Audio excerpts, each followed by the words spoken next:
Hello friends, आज आपण आपल्या 12वी स्टँडर्ड मधील सेमीकंडक्टर डिव्हाइसेस या टॉपिकला सुरुवात करणार आहोत. तत्पूर्वी आपण 11th स्टँडर्ड मध्ये झालेला सेमीकंडक्टर याची थोडीशी रिव्हिजन घेऊया.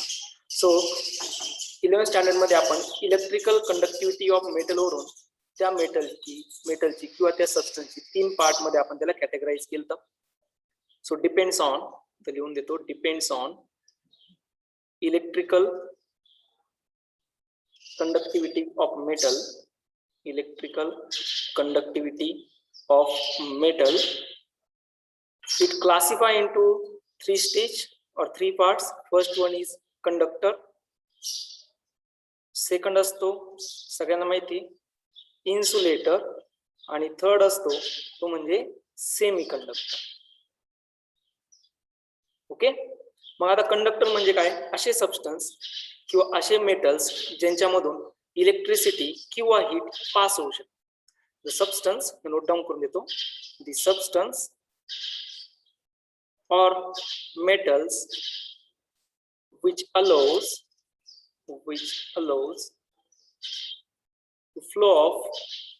to flow of आपण इलेक्ट्रिकल कंडक्टिव्हिटी घेतोय, सो मी द इलेक्ट्रिक करंट म्हणणार आहे. Flow of electric current through they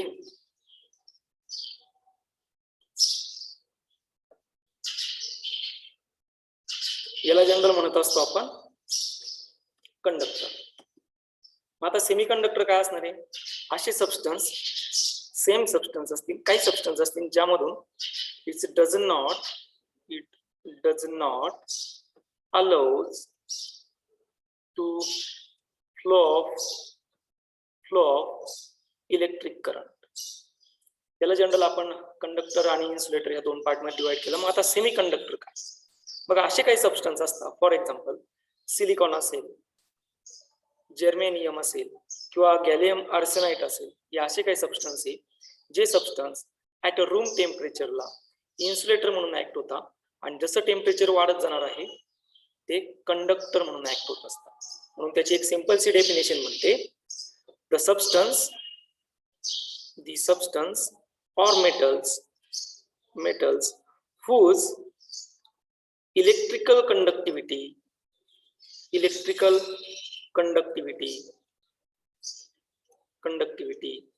is lies in between conductor and insulator. Okay, so एकदम सिंपल आहे. तुम्हाला जर कोणी विचारलं what is mean by semiconductor, so semiconductor is a very simple definition, the substance or metal whose electrical conductivity. सगळ्यात महत्त्वाची गोष्ट समजून घ्या, इलेक्ट्रिकल कंडक्टिव्हिटी विषयी बोलतोय आपण. ठीक आहे, ज्यांची इलेक्ट्रिकल कंडक्टिव्हिटी ही कंडक्टर आणि इन्सुलेटर मध्ये असते त्या सबस्टन्सला म्हणायचं असतं semiconductor.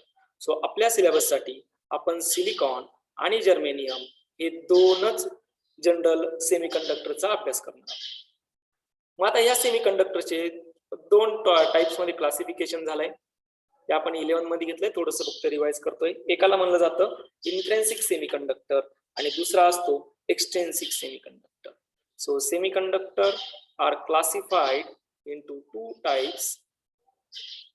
two types. First one is, एकाला म्हणायचं असतं इंट्रिन्सिक सेमीकंडक्टर आणि एकाला म्हणायचं असतं एक्सट्रिन्सिक सेमीकंडक्टर. मग आता इंट्रिन्सिक सेमीकंडक्टर याची डेफिनेशन तुम्ही ऑलरेडी घेतली आहे. ज्या सबस्टन्स मध्ये किंवा ज्या मेटल्स मध्ये कुठलीही इम्प्युरिटी ऍड न करता, विदाउट ऍडिंग एनी इम्प्युरिटी, जिथं कंडक्शन पॉसिबल असतं त्या सबस्टन्सला म्हणायचं असतं intrinsic semiconductor. So without adding any impurity, those substance are in intrinsic type of semiconductor. So त्यांना म्हणणार असतो आपण intrinsic type of semiconductor.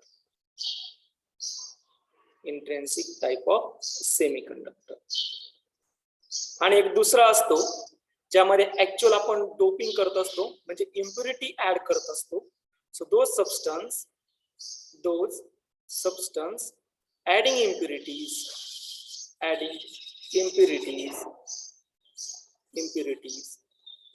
are extrinsic type of semiconductor. Okay, मग आता हे एक्सट्रिन्सिक टाइप ऑफ सेमीकंडक्टर मध्ये परत दोन टाइप्स पडतात. एक असतो एन टाइप ऑफ सेमीकंडक्टर आणि एक असतो P type of semiconductor. So first one is an type of semiconductor, आणि दुसरा असतो पी टाइप ऑफ सेमीकंडक्टर. मग तुम्हाला थोडस रिवाइज करतो मी, तुम्हाला थोडस रिअलाइज होत असेल की आपलं 11th स्टँडर्ड मध्ये झालंय. मग एन टाइप ऑफ सेमीकंडक्टर मध्ये ज्या इम्प्युरिटीज ऍड केल्या जातात त्या कुठल्या टाइपच्या असतात? तुम्हाला क्वेश्चन लगेच क्लिक झाला असेल बघा त्याचा आन्सर, की त्यामध्ये आपण सिलिकॉन और जर्मेनियम यामध्ये इम्प्युरिटीज ऍड करत असतो. त्या इम्प्युरिटीज असतात पेंटाव्हॅलंट इम्प्युरिटीज. ओके, मग एन टाइप ऑफ सेमीकंडक्टर मध्ये जो मेजॉरिटी चार्ज कॅरियर असतो, दोन प्रकारचे चार्ज कॅरियर असतात बघा. एक असतो मेजॉरिटी चार्ज कॅरियर आणि एक असतो मायनॉरिटी चार्ज कॅरियर. मग एन टाइप ऑफ सेमीकंडक्टर मध्ये व्यवस्थित समजून घ्या, सीईटी मध्ये याच्यासाठी क्वेश्चन असतो. सीईटी साठी इथं क्वेश्चन विचारला जातो की एन टाइप ऑफ सेमीकंडक्टर मध्ये मेजॉरिटी चार्ज कॅरियर कोण असतं आणि मायनॉरिटी चार्ज कॅरियर कोण असतं. So N type of semiconductor मध्ये पेंटाव्हॅलंट इम्प्युरिटीज ऍड केलेले असतात. पेंटाव्हॅलंट इम्प्युरिटीज ऍड केलेले असतात म्हणजे फ्री इलेक्ट्रॉन्स हे जनरल त्याची संख्या वाढवलेली असते, म्हणून तिथं मेजॉरिटी चार्ज कॅरियर हे इलेक्ट्रॉन्स असतात. कोणते इलेक्ट्रॉन्स? Free electrons. आणि मायनॉरिटी चार्ज कॅरियर हे होल्स असतात. हे झालं एन टाइप ऑफ सेमीकंडक्टर साठी. आता पुढचं आहे पी टाइप ऑफ सेमीकंडक्टर.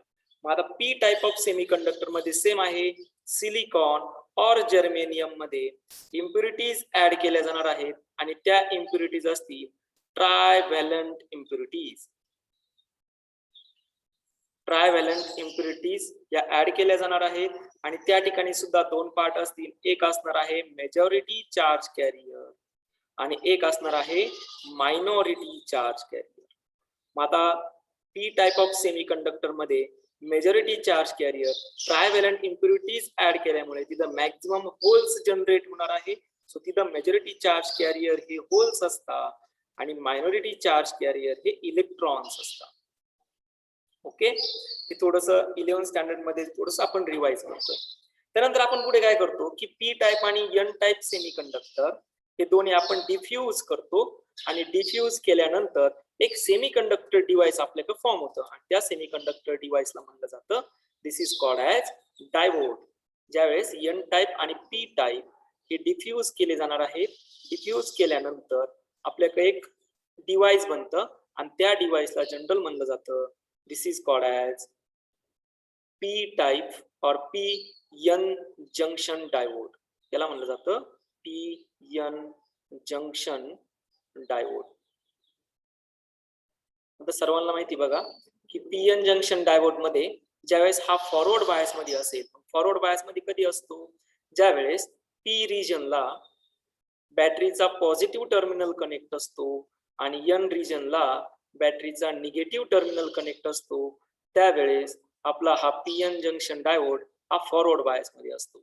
आणि ज्यावेळेस पी एन जंक्शन डायवोड हा फॉरवर्ड बायस मध्ये असतो त्यावेळेस तो ऍज अ क्लोज स्विच म्हणून ऍक्ट होतो आणि ज्यावेळेस तो क्लोज स्विच म्हणून ऍक्ट होतो त्यावेळेस तो त्या सर्किट मधून किंवा त्या डिव्हाइस मधून इलेक्ट्रिक करंट पास होऊ शकतो. सो ज्यावेळेस P N junction diode forward bias मध्ये असणार आहे then in that case electric current is pass through them.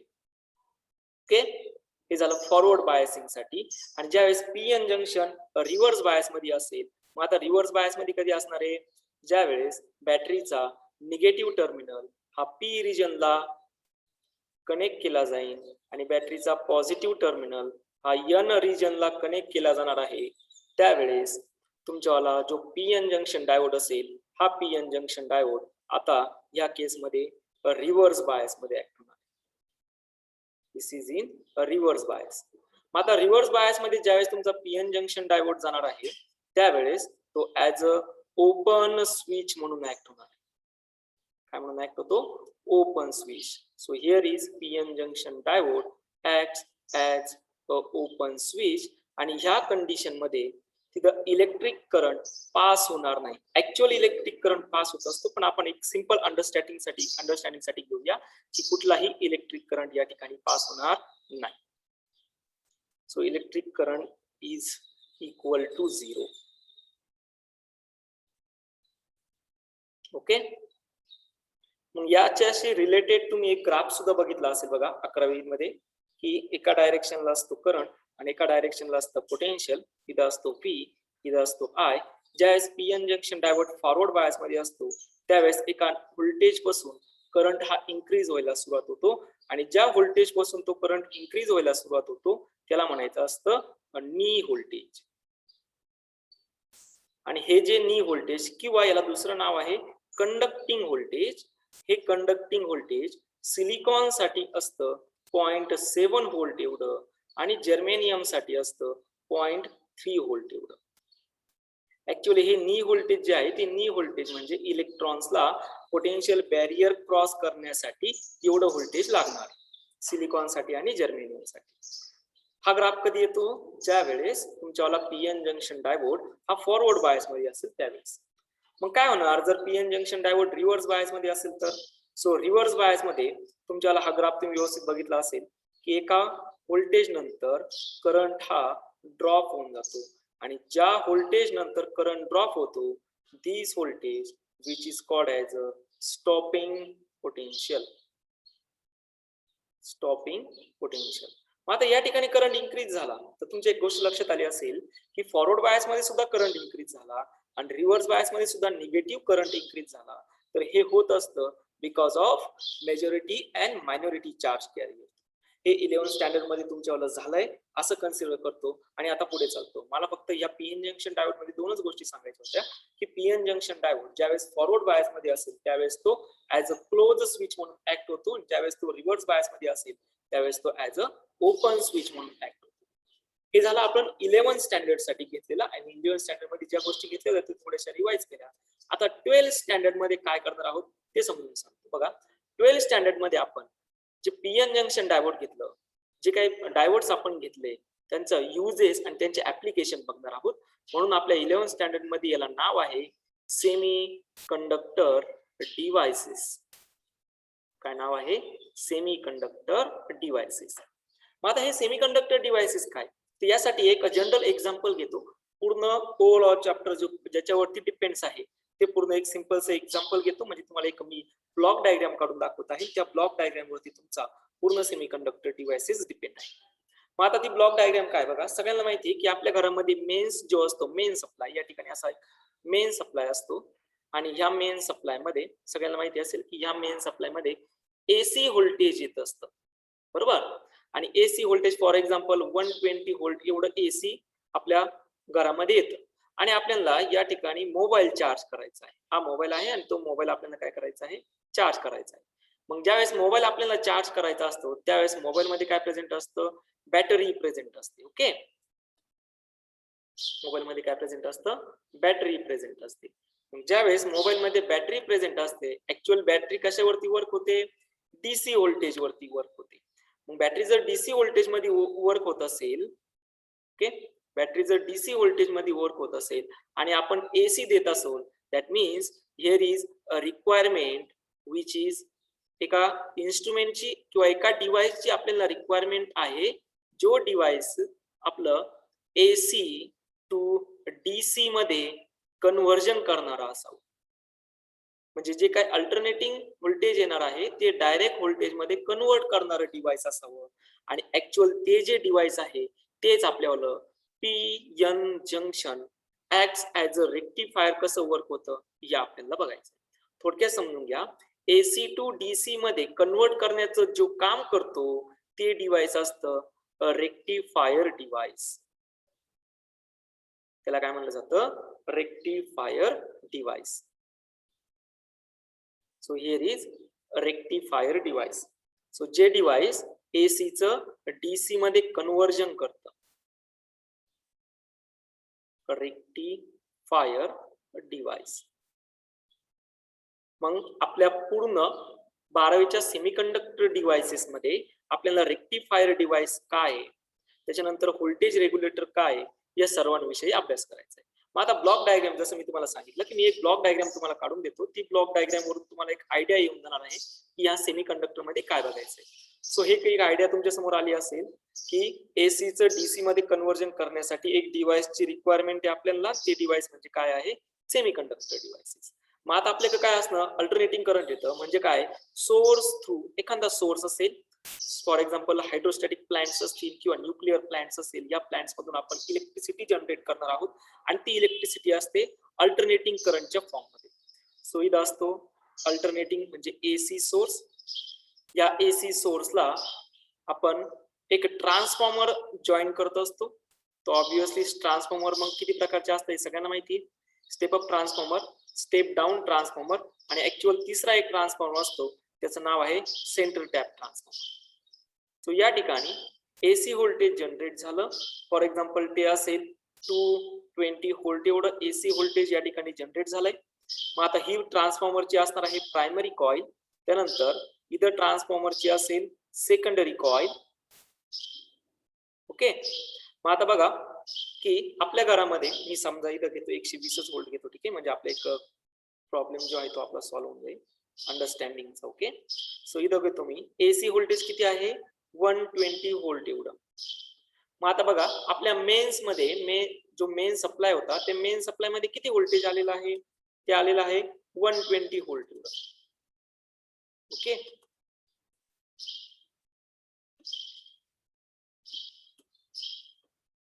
Weight a minute. Okay. So आपल्या मेन्स मध्ये किती व्होल्टेज आलेलं आहे, ते आलेलं आहे 120 व्होल्ट एवढं, बरोबर. आणि आपल्याला रिक्वायरमेंट कितीची आहे, फॉर एक्झाम्पल 12 व्होल्ट एवढी रिक्वायरमेंट आहे. म्हणजे या ठिकाणी 120 12 व्होल्ट मध्ये आपल्याला या ठिकाणी यूज करावं लागणार आहे स्टेप डाऊन ट्रान्सफॉर्मर. ठीक आहे, हा ट्रान्सफॉर्मर यूज केला. हा कुठल्या टाईपचा ट्रान्सफॉर्मर आहे, स्टेप डाऊन ट्रान्सफॉर्मर. मग ज्या स्टेप डाऊन ट्रान्सफॉर्मर आपण यूज केलेला आहे, त्यानंतर या ठिकाणी AC टू AC व्होल्टेजच आलेला आहे. म्हणजे इथं पॉइंट A असेल फॉर एक्झाम्पल सेकंडरी कॉइल पाशी, आणि हा पॉइंट B आहे.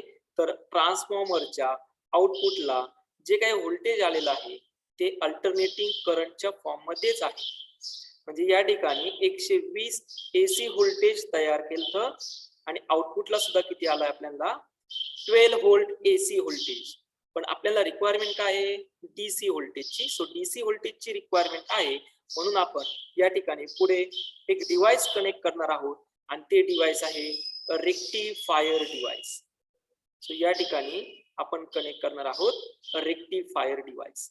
आणि हे rectifier device, so here is a rectifier device. आता हे जे रेक्टिफायर डिव्हाइस आहे ना, हे rectifier device AC to DC मध्ये कन्वर्ट करायचं काम करेल. म्हणजे याचं जे आउटपुट असेल, मी याला म्हणतो पॉइंट C आणि याला म्हणतो पॉइंट D. हे जे आउटपुट असेल, हे आउटपुट युनिडायरेक्शनल पल्सेटिंग करंटच्या फॉर्म मध्ये असणार किंवा युनिडायरेक्शनल पल्सेटिंग व्होल्टेजच्या फॉर्म मध्ये असेल. म्हणजे काय झालं, या ठिकाणी जी काही व्होल्टेजची किंवा जी काही करंटची डायरेक्शन होती ती एकाच डायरेक्शनला आलंय. बघा या ठिकाणी करंट एकाच डायरेक्शनला आलाय, कुठेही निगेटिव्ह सायकल प्रेझेंट नाहीये, पॉझिटिव्हच प्रेझेंट आली. But this is in the form of pulse. म्हणजे या ठिकाणी ही पल्सच्या फॉर्म मध्ये ती एका पर्टिक्युलर टाइम इंटरवल नंतर 0 होऊन जाते. पण आपल्याला काय पाहिजे की 12 व्होल्ट हे कॉन्स्टंट पाहिजे. म्हणजे असं नाही की मोबाईल मेन प्लग मध्ये जो काय आपलं चार्जर होतं ते चार्जर मेन प्लग मध्ये टाकलं आणि 2 सेकंद नंतर परत 0 होऊन जाणार, म्हणजे चार्जिंग बंद होऊन जाणार. परत 4 सेकंद नंतर चार्जिंग 0 होऊन जाणार, परत 6 सेकंद नंतर चार्जिंग 0 होऊन जाणार. म्हणजे थोडक्यात काय, प्रत्येक टाइम इंटरवल नंतर 2 सेकंद असेल, 4 सेकंद असेल, 6 सेकंद असेल, फक्त जर मी रेक्टिफायर डिव्हाइस जॉईन केलं तर व्होल्टेज 2 सेकंद नंतर 0 होऊन जातं, 4 सेकंद नंतर 0 होऊन जातं, 6 सेकंद नंतर 0 होऊन जातं. तर हे नकोय, हे अवॉइड करायचंय. म्हणजे जो काही करंटचा किंवा जो काही व्होल्टेजचा फ्लो आहे या ठिकाणी आपल्याला रेक्टिफायर डिव्हाइसच्या आउटपुटला कसा दिसतोय, तर एका पर्टिक्युलर टाइम सेकंड नंतर म्हणजे 4 फॉर एक्झाम्पल घेतोय मी, ओके 2 सेकंड 4 सेकंड किंवा 6 सेकंड नंतर काय होऊन जातोय, 0 होऊन जातोय. मग तो 0 नको व्हायला, म्हणजे 0 नाही पाहिजे, म्हणजे व्होल्टेज काय पाहिजे, कॉन्स्टंट पाहिजे. मग व्होल्टेज जर कॉन्स्टंट पाहिजे असेल तर या ठिकाणी मी अजून एक डिव्हाइस कनेक्ट करतोय. ते डिव्हाइस ऍक्च्युअल काय काम करणार आहे, सो ते डिव्हाइस व्होल्टेजला रेग्युलेट करण्याचं काम करणार आहे. सो या ठिकाणी व्होल्टेजला रेग्युलेट करण्याची गरज आहे, म्हणून मी एक डिव्हाइस बसवलं and this is called as a voltage regulator. त्याला म्हणायचं असतं व्होल्टेज रेग्युलेटर. त्याला काय म्हणायचं, this is called as voltage regulator. आता तुमची गोष्ट लक्षात आली असेल की एसी टू डीसी कन्वर्ट करण्यासाठी फक्त रेक्टिफायर डिव्हाइस जॉईन करून म्हणजे पीएन जंक्शन डायोड जॉईन करून काही उपयोग होणार नाही. त्यासाठी अजून एक डिव्हाइस पाहिजे आणि ते म्हणजे व्होल्टेज रेग्युलेटर पाहिजे. मग आता व्होल्टेज रेग्युलेटर ज्यावेळेस बसवलं जाणार आहे त्यावेळेस जे आउटपुट असेल ते आउटपुट या फॉर्म मध्ये असणार आहे. ओके, म्हणजे आता 0 होणार नाही बट कॉन्स्टंट ही राहणार नाहीये. म्हणजे कॉन्स्टंट किती पाहिजे होतं, 12 व्होल्ट. 12 व्होल्ट. आता व्होल्टेज रेग्युलेटरच्या आउटपुटला कॉन्स्टंट येतंय का, नाहीये. म्हणजे जर मी इथं घेतलं आउटपुट, याच्यावाला पॉइंट असेल ई आणि इथं पॉइंट असणार आहे एफ. सो ए आणि बी ला पल्सेटिंग व्होल्टेज आलं, सी आणि डी ला युनिडायरेक्शनल पल्सेटिंग व्होल्टेज आलं आणि ई आणि एफ ला युनिडायरेक्शनल बट अगेन कॉन्स्टंट असणारा व्होल्टेज नाहीये. म्हणजे ते फॉर एक्झाम्पल एकदा 12 व्होल्ट असेल तर एकदा 11.5 व्होल्ट असणार. पण मला रिक्वायरमेंट कितीची आहे, 12 व्होल्टची, आणि भेटतंय किती, 2 मिनिटं थोडस करेक्शन आहे. सो एक गोष्ट थोडस करेक्शन आहे बघा. मी काय केलं, सी आणि डी ला जे व्होल्टेज आलं ते युनिडायरेक्शनल आलंय आणि हे युनिडायरेक्शनल व्होल्टेज मधून मला जो मॅक्झिमम पार्ट आहे तो मॅक्झिमम पार्ट काढून टाकायचा आहे. म्हणजे जो 0 होणारा पार्ट आहे तो 0 होणारा पार्ट मला काढून टाकायचा असेल तर या ठिकाणी मला याला फिल्टर करावे लागेल. काय करावं लागणार आहे, फिल्टर करावं लागणार. म्हणून मी एक डिव्हाइस बसवणार आहे आणि ते डिव्हाइस आहे फिल्टर सर्किट. सॉरी फॉर दिस, याला आपण व्होल्टेज रेग्युलेटर म्हणलो होतो, तो व्होल्टेज रेग्युलेटर नसेल तर ते असणार आहे फिल्टर डिव्हाइस. ठीक आहे. मग आता हे फिल्टर डिव्हाइस काय करणार आहे, जे की व्होल्टेज 0 होत होतं टाइम 2 सेकंदला 4 सेकंदला 6 सेकंदला, हे फिल्टर डिव्हाइस ते आता 0 न करता ते व्होल्टेज एक कॉन्स्टंट ठेवणार आहे. म्हणजे 12 व्होल्ट असेल आणि 11.5 व्होल्टेज असेल. ठीक आहे. आणि यानंतर पुढे एक आपण डिव्हाइस बसवणार आहोत, ते ऍक्च्युअल असणार आहे आपल्याला व्होल्टेज रेग्युलेटर. आता हे असणार आहे व्होल्टेज रेग्युलेटर. हे काय असेल, व्होल्टेज रेग्युलेटर. जे व्होल्टेज रेग्युलेटर व्होल्टेजला कॉन्स्टंट फॉर्म मध्ये कन्वर्ट करेल. हे असणार आहे व्होल्टेज रेग्युलेटर. आता रिक्वायरमेंट कितीची होती, 12 व्होल्टची. पहिल्यांदा इथे किती भेटलं, 12 अँड 0 व्होल्ट.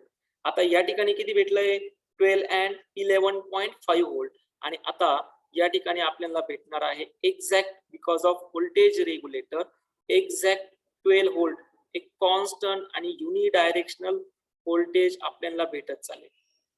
आणि या ठिकाणी लास्टला आपण एक लोड अटॅच करणार आहोत, याला म्हणणार आपण लोड रेजिस्टन्स, आणि ऍक्च्युअल भेटणार आहे आउटपुट व्होल्टेज.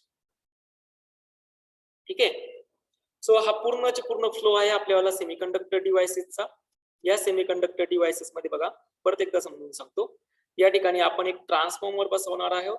तो ट्रान्सफॉर्मर आयदर स्टेप अप असेल, स्टेप डाऊन असेल. 3 प्रकारचे ट्रान्सफॉर्मर असतात. एक असतो स्टेप अप ट्रान्सफॉर्मर, दुसरा असतो स्टेप डाऊन ट्रान्सफॉर्मर आणि तिसरा असतो सेंटर टॅप ट्रान्सफॉर्मर. हे 3 ट्रान्सफॉर्मर पैकी आपण जशी रिक्वायरमेंट असेल त्यानुसार यूज करणार. ट्रान्सफॉर्मरच्या आउटपुटला कधीही डीसी व्होल्टेज येत नाही, तिथं काय येणार आहे, एसीच येणार आहे. त्यानंतर आपण रेक्टिफायर डिव्हाइस जॉईन करणार आहोत. ते रेक्टिफायर डिव्हाइस आपल्याला एसीचं डीसी मध्ये कन्वर्ट करायचं काम करेल. सो इनपुटला आला एसी, आउटपुटला भेटणार आहे डीसी. पण तो डीसी कसा असणार आहे, युनिडायरेक्शनल अँड पल्सेटिंग फॉर्म मध्ये असणार आहे. युनिडायरेक्शनल कसा असेल, पल्सेटिंग फॉर्म मध्ये असेल. मग आता हे पल्सेटिंग म्हणजे आपल्या याच्यावर जे व्होल्टेज 0 होत होतं ते 0 होणारं व्होल्टेज आपल्याला आता काढून टाकायचं आहे. त्यासाठी आपण यूज करणार आहोत फिल्टर सर्किट. मग आता हे फिल्टर सर्किट काय करेल, जो काही करंटचा फ्लो असेल तो करणार आहे unidirectional and non pulsating form मध्ये. पण झालं काय, इथे एक्झॅक्ट नॉन पल्सेटिंग नाही झालं, म्हणजे एकदा 12 व्होल्ट आलं आणि एकदा आला 11.5 व्होल्ट. पाहिजे किती होतं, 12 व्होल्ट. मग 12 व्होल्टेज हे रेग्युलेट करण्यासाठी आपण नेक्स्ट डिव्हाइस जॉईन करणार आहोत, पण तो म्हणजे असेल आपल्याला व्होल्टेज रेग्युलेटर. तो असणार आहे आपल्याला व्होल्टेज रेग्युलेटर. सो हे डिव्हाइस आपण जॉईन करूया, व्होल्टेज रेग्युलेटर. हे व्होल्टेज रेग्युलेटर व्होल्टेजला रेग्युलेट करण्याचं काम करेल. किती रिक्वायरमेंट होती, 12 व्होल्टची. सो याच्या आउटपुटला आपल्याला कॉन्स्टंट 12 व्होल्टेज हे भेटत राहणार आहे.